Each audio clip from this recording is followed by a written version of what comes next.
Welcome back to another episode of AFK Discussions. It's your boy Ty, and always with me is my boy Jason. What's up, Jason?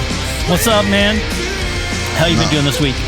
Dude, chilling. Work's been. I've seen you a couple times at work this week. I was in the office 2 days this week instead of 3, so we didn't get too much time to really chat or whatever the case may be. But yeah, man, the week's been good. Work's been good. How about you? Yeah, it's been pretty good. I had a few photo shoots this week, so it's been busy, but good nonetheless. So you been playing any video games this week, man? To be honest, the usual suspects. The new Wrath of the Lich King Classic is coming out for WoW, so I've been leveling some characters in WoW. Played a little bit of Destiny.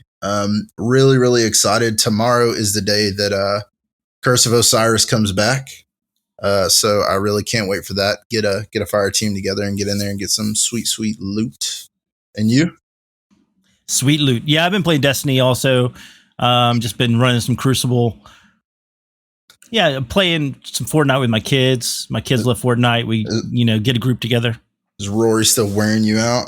Dude, Rory is a beast. I'm serious, man. He owns Fortnite. 9 years old, and he just destroys everyone. It's crazy. Dude, actually unreal coming over to your house that day and just watching him demolish people. It's crazy too, because he's like, watch me, and then he like destroys some kid, and it's like some 18, 20-year-old on the other side raging. Yeah, dude, he's crazy, and he trash talks so much. It's so funny. I really want to get like a Twitch channel going just so people can hear him trash talk people, because it's so funny. I know we've been talking about like me getting on there with you guys and playing a couple of games. We're gonna have to do that really soon. I think it'd be really fun. I definitely want Rory to have a mic though, so I can hear every little bit of that sweet trash talk. Dude, he's got a mic. He's ready for it. Dude, I'm ready for it. All right, man. So, hey, did you hear about the new Disney Plus show, Werewolf by Night? I have not, but to be honest, I don't have Disney Plus. But werewolf shows, speaking of werewolf shows, I've actually been rewatching. Unpopular opinion, Teen Wolf is an amazing TV show. I don't want to say amazing.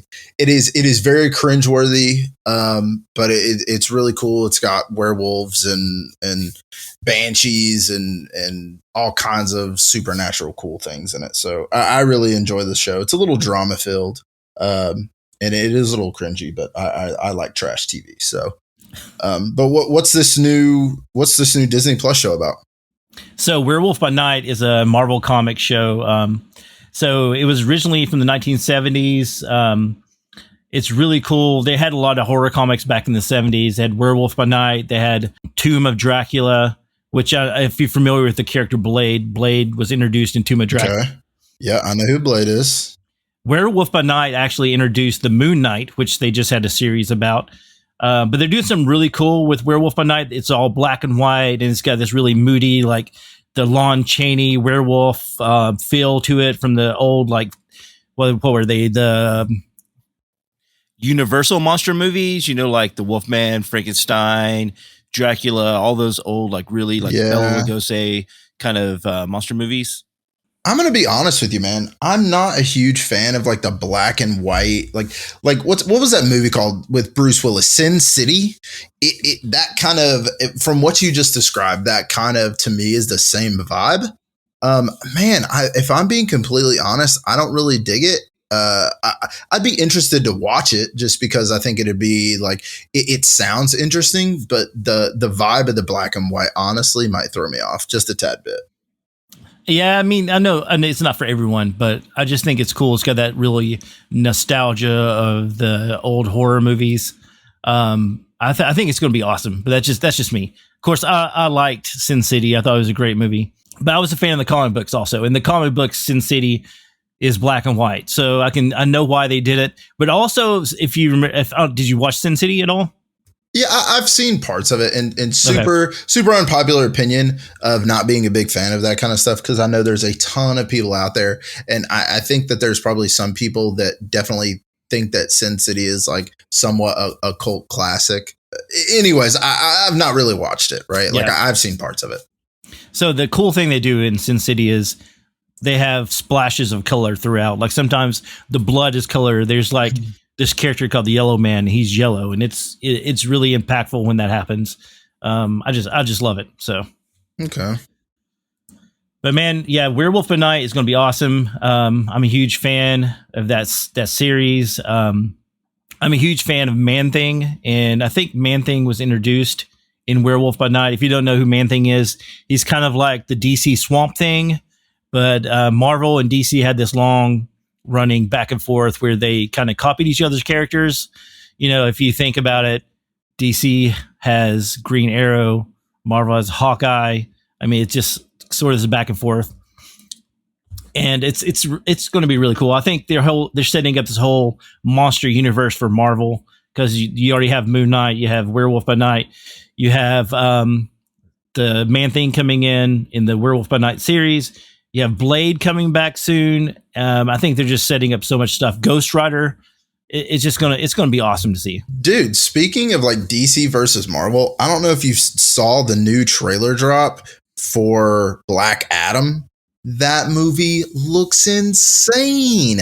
It looks like a straight banger. Like, I know that DC doesn't have like a good track record when it comes to like superheroes, supervillains, heroes, villains, whatever kind of movies or genre you kind of want to put on it. But I know they've not had a really good run with like Superman versus Batman wasn't that good. Justice League kind of got sent back to the drawing board. And the Snyder Cut came back out, but I'm going to be 100 with you, dude. The Black Adam movie looks insane. And if it's half as good as the trailer makes it out to be, dude, Marvel's in trouble, because the new Marvel and the way they're going with some of these things definitely doesn't look like it's going to be as good as what some of the stuff that DC is cooking up right now, if I'm being honest with you. I mean, yeah, it can go either way. I'm a huge Marvel fan. I'm DC. I follow some of their stuff, but not all of it. I'm more of a Marvel head, but yeah, I mean, DC, I mean, if they get the right directors and stuff, they could totally just take off with it. Yeah, Black Adam does look incredible. The Rock, I mean, Dwayne Johnson, The Rock, you know, I mean, who could cast a better Black Adam than that? I mean, come on. And I mean, you know, Black Adam ties in with Shazam. I thought the Shazam movie was incredible. Zachary Levi, I mean, perfect casting. He's such a good actor. And such a good dude. I mean, I met him at Dragon Con a few years ago, and he's just a down to earth, just nice guy. Just took time to talk to you, didn't rush you through the line. Usually, you know, most actors are just like, "Oh, hey, how are you going? How's it going? You know, go ahead, you know, move along, next person." But this guy, he actually legitimately took time to talk to you, and you know, just act like he really cared about people. So, I mean, just a good dude. I think the only thing that Marvel really has over DC right now is like the amount of actors that Marvel has already cast and the amount of actors who are like locked into contracts, right? So like at this point, who do you go, man, who could now play the Green Lantern or reprise the role of Green Lantern after Ryan Reynolds destroyed it? But then Ryan Reynolds does something like Deadpool and he freaking kills it, right? Like he was made for that superhero, right? So I definitely think it will be interesting in the future to see how DC decides to like cast some of these movies. And I think that's going to be a huge determining factor. But speaking of Green Lantern, like I think Ryan Gosling as the Green Lantern would be correct. I think that would probably be the perfect Green Lantern, if I had to say. Yeah, I could totally see that, man. But the thing about Ryan Reynolds is, I mean, Ryan Reynolds is Wade Wilson. He is Deadpool totally through and through.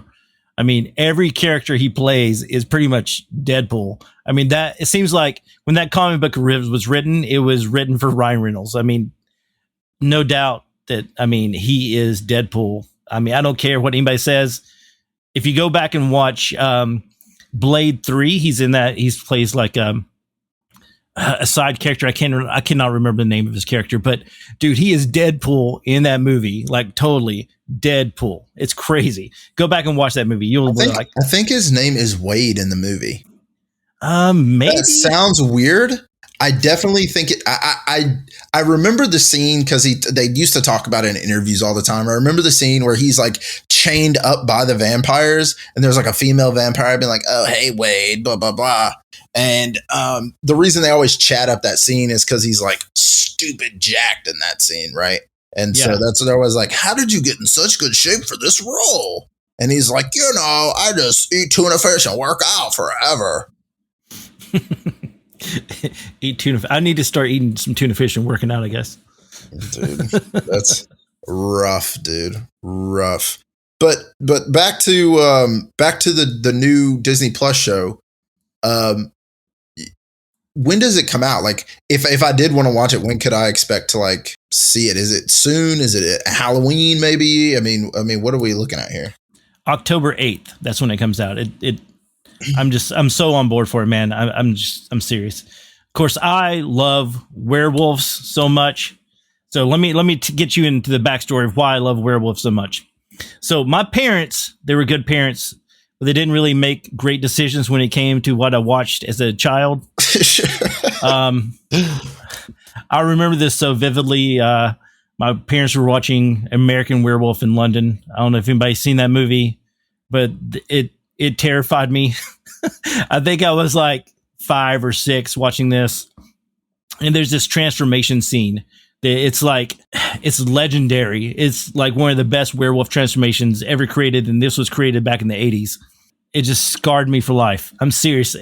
I was so terrified. I remember like sleeping with the lights on and going and getting in bed with my parents, and that werewolf howl after he transforms. It just, oh man, I just heard it in my dreams. Is this the movie where he transformed into a werewolf and like a medical gallery? So that is the sequel, I think, the American Werewolf in Paris. Okay, so maybe that's what I'm saying. Okay. Yeah, so there is the American Werewolf in London. He first transforms in an alleyway, but it's got this like huge backstory about there's 2 guys, they're hitchhiking across Europe. They find this pub and they go in the pub, and the people are like, locals only, get out of here, you Americans, pretty much. And then the lady's like, don't send them on the road tonight because the wolf, pretty much. And they pretty much kick them out. They go down this road and they get attacked by a werewolf. Sorry like to ruin it. Times. No. Sounds like modern times. It doesn't sound like the 70s. I can imagine walking into a bar in Europe and somebody being like, "Get out, American." Yeah. I mean, I don't know about in London, or I think it was like the countryside of England. I mean, they're pretty much, I think, friendly to Americans. I mean, maybe if you were like in somewhere like, Eastern Europe, maybe. Yeah, I've seen the movie Hostel. I will avoid Eastern Europe probably for the rest of my existence on this planet. So, man, yeah, so that movie just kind of scarred me for life. I don't know. I kind of got a thirst for it after I got over being scared of it. Like some of the classics, Stephen King's Silver Bullet, that movie was just incredible. You got the Howling series and the 19, gosh, I don't know, the Black and White Wolfman series. I'm not going to misquote when it was produced, but then, you got more modern day. You got the Underworld series, which is incredible. Vampires versus werewolves. I like the theme of that. I like the terminology for werewolves in that movie. I like that they call them lichens. The lichens look okay in the movie. I don't know, man. I kind of like the Underworld series. I like the earlier ones, and I like I don't know if it's like the third one where it's like the origin story of Underworld. That one's really good. So no, yeah. I don't know. I like a couple of the Underworld series, but I definitely like their portrayal of dogmen and werewolves in the Underworld series. It's really good. Yeah, it's really cool. The only thing I don't like about them is when they're in the full werewolf form. I don't like the short snouts. I think they need to have like a long snout, which later on in the series they do bring like I cannot think of his name. He's like the first werewolf, right? And he's got that traditional long snout werewolf look. I don't know. I love those movies. I mean, they're the later in the series are kind of dumb, but I still like them. Not to dive too far into it though, but like you got to think maybe since he's one of the first werewolves that and I wish I could remember his name too now that you said something about it. I think his name's Victor. Yeah, I think it is maybe. Anywho, maybe that's like a genetic deformity that they've developed over thousands of years of not having pure blood werewolves, right? Like maybe that's just the cause of it being like maybe they're just secondhand werewolves, right? Werewolf in laws. That's pretty funny, man. So the Underworld series, I got to talk about this because there's like a controversy going on because I'm a big old nerd, and I play D&D. I've played a bunch of role playing games like coming up in like high school. So there's this company called White Wolf Games, and they had Vampire the Masquerade, which people have probably heard about. They had another game called Werewolf the Apocalypse, which is not as popular as Vampire, but it was still pretty good. We played Werewolf, and I love that game so much, man. It was awesome. And then whenever they said Underworld was coming out and I saw the trailer, I was like, dude, this is like a White Wolf Games movie. It's got to be. It wasn't. It was a total ripoff because, vampires versus werewolf. That's the whole thing about the world of darkness in White Wolf Games is the werewolf versus the vampires. And it was kind of a ripoff, and there was a big lawsuit. And I don't think either side really won. I think they may have given it to the movie studio because they had more money, but well, there has to be more detail to it, right? Like they can't just be like, "Hey, you ripped off our game and turned it into a movie," because werewolves versus vampires that's an old topic, dude. I'm sure that's been around since the early 1900s, since they started putting werewolves and vampires in movies, right? Like everyone wants to see two monsters fight each other. So I'm sure that it had to be more than that. I don't know all the details behind it, and I don't think I've ever played Vampire Masquerade. I did go to Gen Con a couple of months ago, and they had a section just dedicated to that game and a lot of demos going on. Unfortunately, we didn't have like a lot of time to sit down and play it. I would love to play a game like that though, like a vampires versus werewolf like type tabletop RPG. I think that'd be really cool. Dude, I can hook you up, man. We need to get a game night going, dude. Yeah, dude, I can totally run that game. I know it in and out because, like I said, I grew up playing that stuff. So I got you. You heard it here, guys. We're having a game night. Everybody go to Jason's house. Yeah. So let's get into this. So, I told you my backstory. I love werewolves, and I've been digging into this. What is the lore of werewolves? Where did all this legend come from? And is it more than legend? I mean, it seems like it to me because I've been reading all this stuff, and I'm like, yes, there's a lot of legends and lores and myths, but there's also some accounts that are pretty credible, especially back in the day. There's like all these talk of these dog-headed people that interacted with, it wasn't just one group of people. I mean, they were in China, India, Egypt, Greece, medieval Europe. There's all of these accounts of these dog-headed people who weren't like vicious beasts, but they were cultured and they would trade with them, trade goods. And they all, in all the accounts, the dog-headed creatures do not talk. They growl and bark, and that's how they communicate, but they understood English, and it's so weird. So they call them cynocephaly. I don't know. I guess that is the Greek dogman word. I don't know the exact definition of what cynocephaly means in English. But one of the earliest examples is the Egyptian god Anubis. I mean, it's a jackal head on this god. And there's like paintings throughout the world of these dog-headed creatures. There's like medieval paintings, and it's so weird, dude.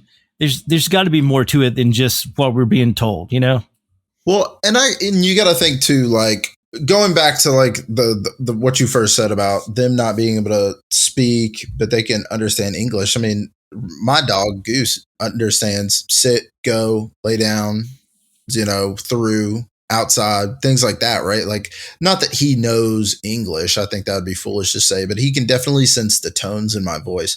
But when you talk about the god Anubis, I just want to say any sort of rendition of Anubis, I think is really really cool. Are you familiar with what Anubis would do? Oh yeah, dude, totally. He was like the god of. I'm going to probably butcher this. You may have to correct me. He was like the god of the underworld, sort of. He protected like the dead and helped the dead go to like the river Styx. And the whole reason that he came about was because the jackals would go into the graveyards and dig up bodies and consume them. That's where they got the whole idea of Anubis being a jackal-headed god. But it's crazy. I mean, it totally seems like a werewolf to me. I mean, yeah, but I think that at least like in any sort of rendition that I've ever seen Anubis in, I mean, he's more of a god than a werewolf, I think.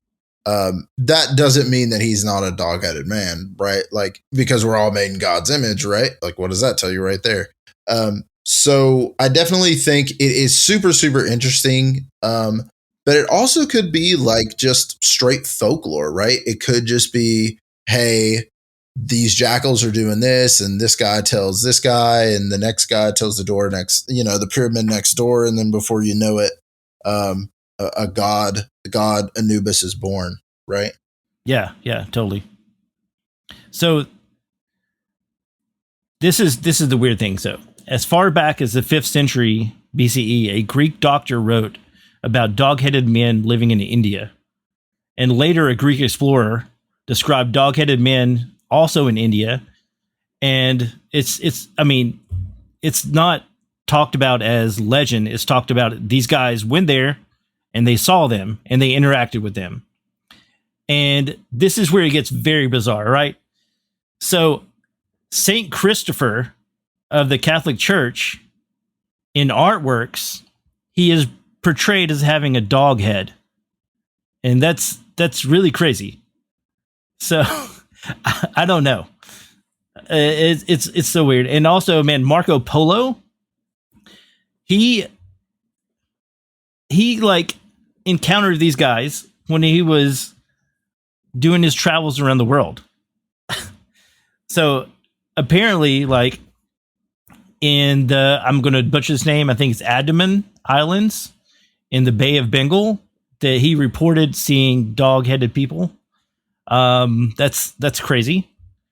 And even the legend of King Arthur, it says that his army defeated a band of dog-headed soldiers in the mountains surrounding Edinburgh. You got to say it like that. Edinburgh. So that's crazy. I guess too, then, like, what is my first question would be like, what is the significance of like the places that these dog-headed men appeared, right? First in India, then in Rome or Greece, then, in like, how are these, I guess, how are there so many sightings, but there's no documentation, right? Like, other than what I'm assuming is like journals where these sightings were found, right? There's journals. There's a lot of medieval artwork, and it's not just like one or two paintings. There's like 6 or 7, and then there's like little like illustrations that aren't a painting. They're just like pen and ink illustrations. That, I mean, there's got to be something more to it, man. I mean, all these people who are disconnected by centuries are encountering something very similar. I don't know. It's stranger than fiction, I think. So do you think there's like a lot of truth to it, or? I'm not saying there's a lot of truth, but I'm saying that there's a possibility. I'm not saying that someone can turn from a human into a wolf man. I'm not necessarily saying that, but there could be, I mean, just like the legend of Bigfoot. I mean, there's so much wilderness we haven't explored. I mean, there could be a dog-headed creature out there. I mean, who's to say that it doesn't exist? I mean, no body's been found, so you can't prove one way or another. I mean, you could say yes, I believe there's one, and you could say no, there's absolutely no. But I mean, even if you're absolutely sure that there's not one, without proof, there's, you can't say yes or no. I mean, you're both could be wrong. Well, and I think the burden of proof lies on the person who's like, hey, I saw a werewolf or a dogman or a giant creature that resembles a wolf on two legs or whatever the case may be, right? And like technology these days is cracked, right? Like it would be so hard to determine whether or not a photo's been doctored. Like, and you see so much stuff now on social media, on like Facebook and Instagram and all these other places, videos with like deep fakes and all this other stuff. So I think everybody's a skeptic. I mean, I'm definitely a skeptic, right? I'll be honest with you. I don't think werewolves are real. I don't think that there is dog ediment now. That doesn't mean that there hasn't been in the past or whatever the case may be. But even if somebody had video proof that was 100% legit, there's no way I would even believe it if they posted it everywhere, right? I'd be like, that's not real. There's no way that's real, right? So how do you change the minds of people who are like me, right? I would have to see it to believe it. Oh yeah, I mean, the only way to prove it 100% is to have a body. That's the only way to prove it. I mean, yeah, you can have hair samples, scat, all that, but I mean, still, it's not going to be proof enough for people until there's an actual body found. But I mean, there's so many like sightings. Even today, there's sightings of this thing. I don't know. I mean, I don't like the term dogman. I mean, it just sounds kind of silly to me because my son has these Dogmen books, and they're about this like cartoon dog, and that's what I think of when I hear Dogman. So I like the term werewolf better. But yeah, man, I mean, gosh, even today, like in America, there's so many sightings, and I've heard these stories like firsthand, like on other podcasts. Like the guys will call in and tell their stories. The one that really is impactful, there was one on the Confessionals podcast. I think the episode was called Dog versus Dogman. And the guy's voice, I mean, if that guy's lying, he's a good liar, but I don't think he's lying. I mean, he saw something out there, man. The episode's 335 on the Confessionals podcast, if anyone wants to check it out. But I mean, the guy is so believable that Tony from the Confessionals, Tony Merkel, he made a documentary. He went to Kentucky. He went in the woods and made a documentary trying to track down this dogman. I mean, you don't do that unless you believe the person is telling the truth. And this guy, I'm telling you what, dude, he convinces me that he saw something and it was not natural, and it's scary to think about. Well, let's work on the assumption that werewolves are real, right? Like, why wouldn't it just be like a common knowledge thing, right? Because I can't even fathom that people would be like, hide your kids, hide your wives, there's werewolves out here. And people rushing to the store and buying up all the bread and milk like it's COVID-19 part 2. Like, I don't know. I really just don't see a reason why, if it did exist, you would need to keep a lid on it, right? Because there's other very terrifying things right in our own backyards. Like, dude, bears, insane, man. If I went to take out my trash and there was a bear, the level of fear that I would have would be the same for a bear as it would be for a werewolf. I mean, I'm going to be like, oh, dude, I'm dead either way, right? Like, I can't be more dead. I don't think that that's a thing, but I don't see a reason why, if they were real, people wouldn't know about it, because I think there are already creatures on this planet that are really, really scary to begin with. Yeah, totally. I mean, there's creatures that are scary that are natural creatures. I mean, 100%, I mean, bobcats. I mean, they're little, smaller, like, than panthers and stuff. But dude, I wouldn't want to mess with a bobcat. No way, dude. That thing would mess you up. I mean, even a house cat can mess you up if they're mad at you. I got 3 of them. I mean, he just wants to play and he claws my arm to death, The cats are nothing to play with. I've seen too many funny videos of cats like latching onto people's legs and biting them, dude. And cats are like, I feel like cats are so slippery too. Like if a cat wanted to get on you, dude, there's no shot you could keep that cat off of you. Like no shot at all. No, man. I'm serious. I'm convinced that there's something strange going on. I'm not saying necessarily 100% it's a Dogman, but there's something weird in the woods of America that is going on. There's too many eyewitness stories to something not be happening. You know, I mean, everyone's not lying. I mean, if everyone is lying, then I mean, they're really good liars. They're actors. I don't know, man. I mean, there's more to it, dude. There's 100% more to their stories than just straight up fiction, you know?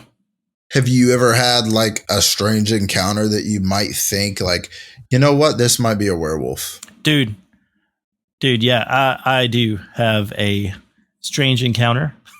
So I was actually on the Confessionals podcast. I told my story back in the day. It was mainly a ghost story that happened in my parents' house growing up. But so me and my friends went skateboarding late at night because, you know, if you skate during the day, you're going to get harassed by the cops.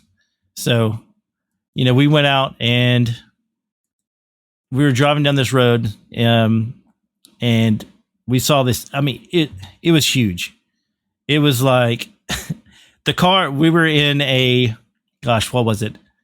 It was a Toyota, small Toyota, but this creature, it looked like a wolf to me, but it was like the size of a Great Dane or bigger than a Great Dane, like a small horse. That's what it looked like to us. And we like all freaked out. So it came out of the woods. There's like a little swampy area.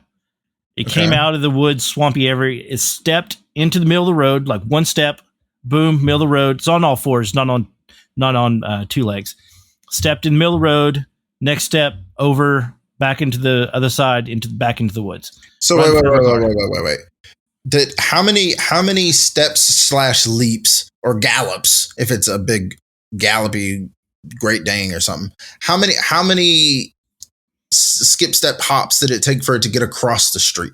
So it'd be like, you know, 1 foot into the middle of the road, you know, like it's four legs. So, you know, one step, you know, front foot there, and the back foot comes to the middle, and the front foot goes to the, you know, the other side, and then, you know, the back foot follows, you know. So you make it sound like, though, like that is such a huge distance. Like you would have to long jump, I feel like, from it would be hard if you stood on the side of the road and jumped with both feet planted to the middle and then jumped to the other side. So that thing had to be really, really big and or moving very, very fast. Yeah, that's what I'm saying. It was huge. And I mean, I don't know how fast it was going. I mean, it was going pretty fast.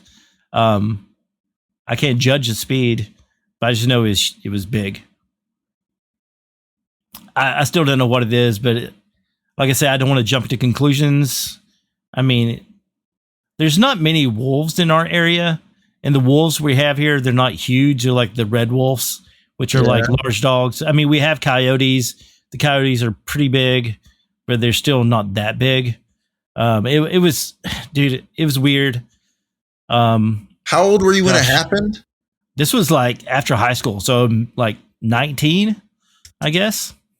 Oh man, Jason, you're so old, brother. How long ago? Oh gosh, dude, come on now. Were there cell phones? Could you have recorded it? Yes, there were cell phones. No, they did not. I mean, they had cameras, but they weren't great cameras. Gosh, maybe they didn't have cameras. No shot. The camera had to be really, really bad back then for sure. Yeah, I mean, it was, I want to say maybe I was in college, maybe 98. Oh my God. Yeah, definitely could record it. Did you tell anybody? If you would have told anybody, do you think anybody would have believed you? Oh, there's people in the car with me. I mean, they saw it too. Well, did you tell anybody? Yeah. I mean, you know, back then I was like, we saw this huge wolf. I didn't think anything of it. I didn't think until I started hearing about this phenomenon of the Dogman, and I was like, maybe that's, who knows? That could have been it. I mean, it was larger than a normal creature. That's all I can say. I can't, like I said, I can't say if it was or wasn't. I can just say what I saw. So you guys should have went back and like looked for it, dude. In college, man, I was such a weirdo. I'm a weirdo now, to be honest with you. But like in college, like if I would have seen something like that, I would have immediately went and got my friend Chris, and I would have been like, dude, get your stuff, call Zach, or call Kyle. We're going into the woods. We got to figure out what it is, right?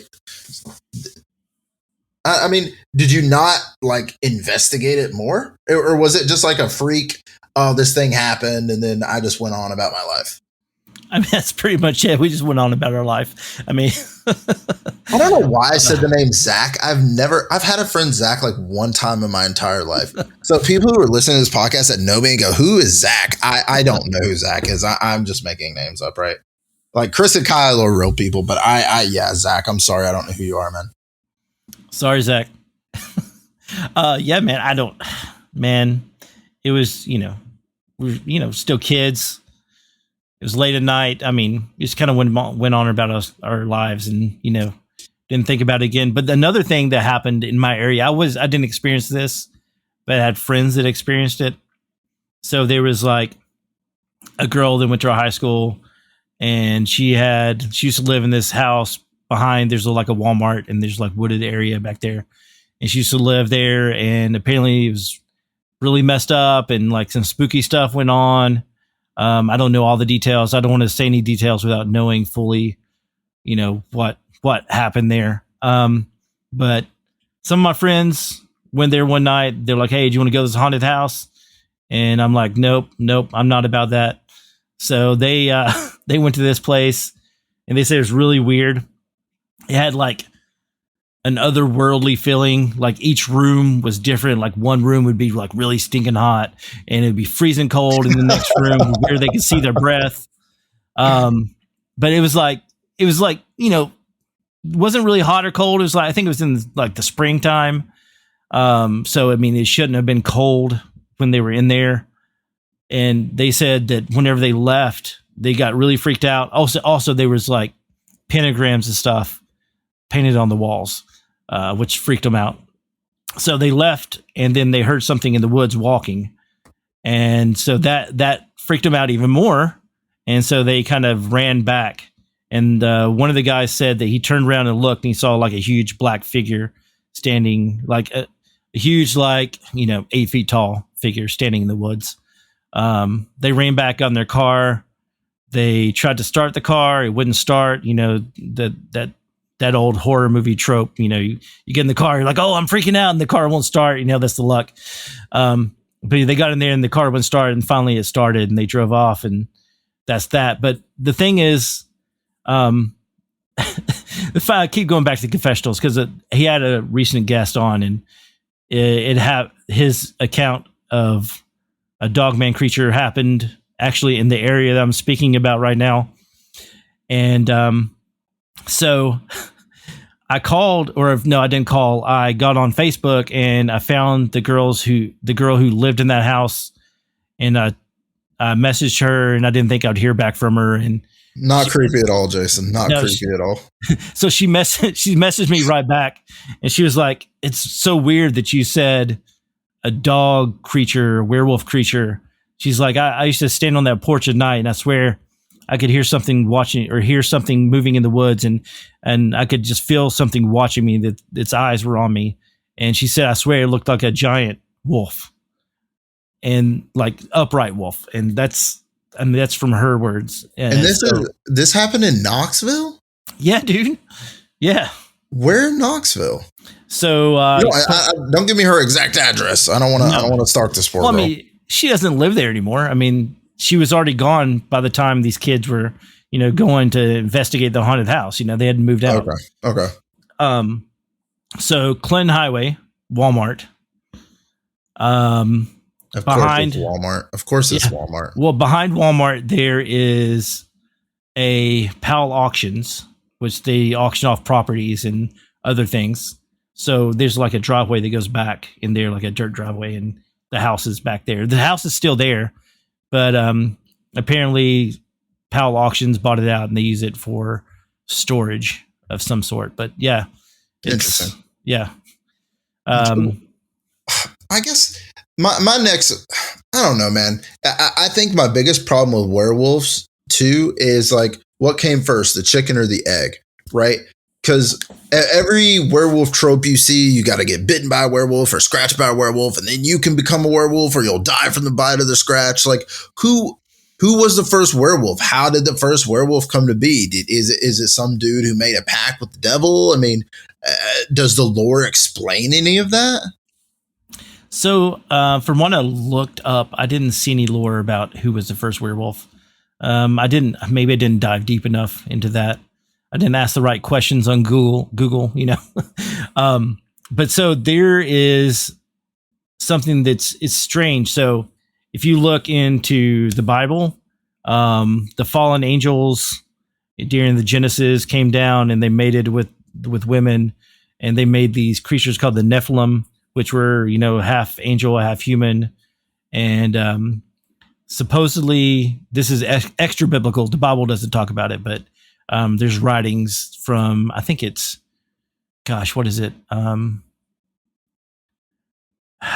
Book of Enoch, I think it is, that talks about it, where pretty much these fallen angels were like doing experiments in gene manipulation and creating chimera, which are, you know, half animals. Like they, you know, take a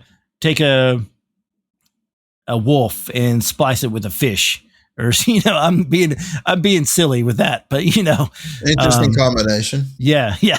But yeah, that's like there's a whole thing about that, you know, these fallen angels were creating these hybrid creatures. And the thing is, that's so weird, is I don't know if you remember, like back, I guess late 80s, 90s, there was like stories about Nazis like doing experiments trying to put apes' heads on human bodies. And I think actually Chinese did that also, where they were experimenting of making chimeras, like using like pigs and splicing pigs with humans. And there's like a long history of this genetic manipulation going on throughout history, which, I mean, that could explain it all right there. I mean, gosh, what would be an ultimate killing machine for the military to have, like this wolf creature that like they could just unleash, like take and drop it out of a plane into behind enemy lines, and it just goes and just starts ripping people to shreds. I mean, that would be an awesome weapon, right? Well, I don't know if you've ever seen Love, Death, and Robots on Netflix. A huge shout out to anybody who's ever seen that. It is amazing. Basically, it's kind of like the show Black Mirror. I think more people are probably familiar with that. It's kind of like Black Mirror in the sense of it's animated shorts that are about 15 to 20 minutes long, but they actually have an episode where the Americans do have werewolves, and they're in like Iraq or Afghanistan, and there are also werewolves in Afghanistan. Which is actually crazy. But I think that's season 1 of Love, Death, and Robots. So if you're interested in that, I would definitely go check it out. I think it's in like the middle of this season, between like maybe episode like 5 and 9 or something like that. So, but yeah, I mean, but then why a wolf, right? Why not? Why wouldn't you just do a lion or like you said, an ape, dude? Apes are strong. Like if a wolf rolled up on a gorilla, dude, the wolf is done for, dude. Why not a bear? A bear is stronger than a wolf. But you got to think, I mean, these wolves we're talking about are like 8 to 10 feet tall and like huge muscles. I mean, they could probably take a gorilla, you know? Yeah, but then you got to think, like, what if they would have spliced it with a gorilla instead of a wolf? Then it would be even bigger. Then it would be 12 feet tall. It'd be King Kong. Maybe they spliced the wolf with a gorilla. You know, did you think about that? Who knows? That's a good point. But man, there is this guy. Okay, he is from Louisiana. His name is Dark Waters, and he does a show on YouTube.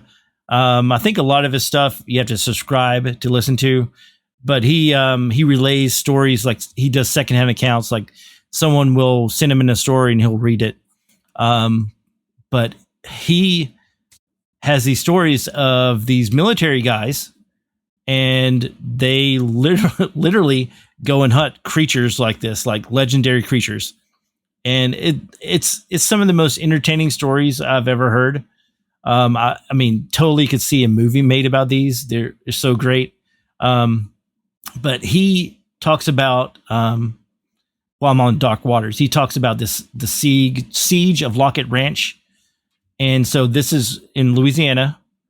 And so, no, it wasn't. It was in Taylor, Mississippi in 1948. So there was like this family who moved into the house, and they were, farming and such. And all of a sudden, these like wolf creatures came out of the woods, and I guess they didn't like them being there, or maybe I can't remember if they didn't like them being there, or if the family shot at them first. Something antagonized these creatures, right? And pretty much it like destroyed the house, and the family had to leave. But it was crazy. And so the story was provided by Edward Lockett III, who is still alive today. And he I think he was there when it happened, but I mean, you can go on YouTube, just look up Siege of Lockett Ranch. And I mean, I suggest you guys listen to it because it's a great story. Dark Waters is a great storyteller. But yeah, so I mean, dude, I'm just saying, I keep going back to this, but gosh, I think the world is so much weirder than we will ever know or be told. I think there's so much more that the government doesn't want us to know, like so much. So I think they try to hide things, and they try to desensitize us to things. I mean, so this, another weird thing about this whole phenomenon, and also the Bigfoot phenomenon, is, all these great big acres and acres of land that the government took and made national parks where you can't hunt. You're only allowed in certain areas after dark. I mean, what are they trying to hide there, right? I mean, they like, and there's even some areas of national parks where you're not allowed to go at all. Like, period, you can't go there. It's. Are they trying to hide something? It's weird. I mean, could be, right. I think national parks are I'm not an outdoorsy person, so this is a totally subjective opinion, but like, I think a lot of national parks like have a lot of dangerous things in them. Like if you go to, I think it's like Yosemite or like Yellowstone, they have these huge pools of like volcanic water. Like I've seen on 1,000 Ways to Die one time, some dude fell into this water and he died. And, some dude hiking in Alaska gets trampled to death by a moose. Somebody on the Appalachian Trail gets killed by a bear. So does the government hide things in there? I mean, who knows? I don't know, but like, definitely, I think that those spaces in general are pretty dangerous to be in the first place. Yeah, totally. I mean, it's not a place for the, someone who's untrained. I mean, yes, you can, there's little pathways and walkways which anyone can go down, but I mean, you can still get lost on those. Don't get me started on missing 411. That, dude, if you haven't looked into that, it is crazy. It's like all about these people who go missing in national parks. Very, very strange. And some of them are found like, there's kids like 3-year-olds. They go missing and they're found like 7-8 miles away up on top of these mountains. I've heard that one. I've definitely, and I've heard one even where a kid, like a 7-year-old kid, is like in a swamp. He gets separated from his family in a swamp, and he's found like 20 miles away, like 3 days later. Yeah, and it's people crazy. are like, "There's no way a toddler could have covered that much distance." But like, speaking of the government hiding stuff from us, I definitely think that's a good segue into our next episode's topic. And for next episode, we're kind of missing the date here a little bit, but one of the saddest days in our nation's history, 9/11, has come and gone once again. And I definitely think there is a lot more to 9/11 than meets the eye.